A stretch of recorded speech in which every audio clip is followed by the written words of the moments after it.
প্রিয় দর্শক, সবাইকে মাহে রমজানের শুভেচ্ছা। আমন্ত্রণ জানাচ্ছি আরএফএল জগ নিবেদিত শরবত সমাহার অনুষ্ঠানে।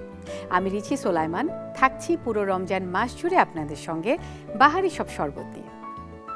আজ আপনাদের তৈরি করে দেখাবো happy chocolate shake. Happy chocolate shake তৈরি করার জন্য যা যা ইনগ্রেডিয়েন্টস লাগবে তা আগে দেখিয়ে নিচ্ছি।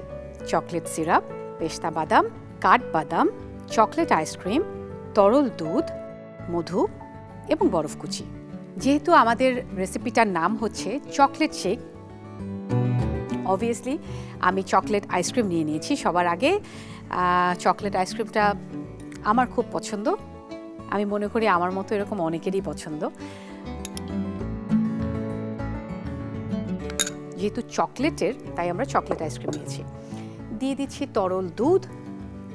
দুধ সুপার ফুড, এটা আমরা সবাই জানি। সেই সাথে দিয়ে দিচ্ছি পেস্তা বাদাম, দিয়ে দিচ্ছি কাঠবাদাম। শুধু রোজার মাস না, সারা বছরই ভীষণ ভীষণ প্রয়োজনীয় খাবার, নিউট্রিশন আছে অনেক। তো বাদামটা আসলে আমাদের ডেইলি রুটিনে আমি মনে করি প্রতিদিনই রাখা উচিত। দিয়ে দিচ্ছি মধু। মধুর কথা আমি সবসময়ই বলি যে চিনির বদলে আমরা মধু ব্যবহার করব এবং মধুটা আমরা খাওয়ার চেষ্টা করব, কারণ হচ্ছে যে মধুতে অ্যান্টি অক্সিডেন্ট আছে যা রোগ প্রতিরোধ ক্ষমতা বাড়ায় এবং আমাদেরকে অনেক এনার্জি দেয়। দিয়ে দিচ্ছি বরফ আর দিচ্ছি চকলেট সিরাপ। একটু চকলেটি ফ্লেভার রাখার জন্য আমি এই চকলেট সিরাপটা একটু বেশি পরিমাণ দিয়েছি। সেই সাথে চকলেট আইসক্রিম তো আছে। অ্যাড করে নিচ্ছি এখন পানি, যেটা আমার ফেভারিট জগে রাখা ছিল, আরএফএল এর জগ।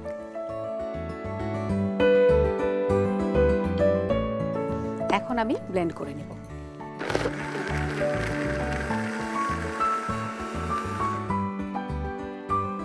ব্লেন্ড করা হয়ে গেছে। আমি এই শেকটা ঢেলে নেব আমাদের প্রিয় আরএফএল জগে। প্রিয় দর্শক, আপনারা সবাই জানেন ব্যক্তিগতভাবে আরএফএল এর জগ আমি ভীষণ ভীষণ পছন্দ করি, কারণ গুণগত মানে সেরা এবং আপনারা জানেন পিসি ম্যাটেরিয়াল দিয়ে তৈরি বলে এই জগটা অলমোস্ট আনব্রেকেবল এবং 100% ফুড গ্রেড এবং বিপিএ ফ্রি। এখন আমাদের শেকটা জগে ঢেলে ফেলব। তো খুব স্বাভাবিকভাবে বড় হোক, বয়োজ্যেষ্ঠ হোক এবং মধ্যবয়সী হোক, সবাই এই শেকটা অনেক পছন্দ করবে আমি মনে করি। আমি ঢেলে ফেলবো গ্লাসে। ঢালার আগে এই গ্লাসের মধ্যে একটু এই সিরাপটা দিয়ে একটু গার্নিশ করে দিব, যাতে ফ্লেভারটা একটু চকলেটি চকলেটি থাকে। এবং আমি এখানে, যেহেতু আমার গ্লাসটা ট্রান্সপারেন্ট, আমি এখানে একটা ট্রান্সপারেন্ট স্ট্র ইউজ করব। তৈরি হয়ে গেল আমাদের মজাদার হ্যাপি চকলেট শেক। প্রিয় দর্শক, আজ তাহলে এ পর্যন্তই।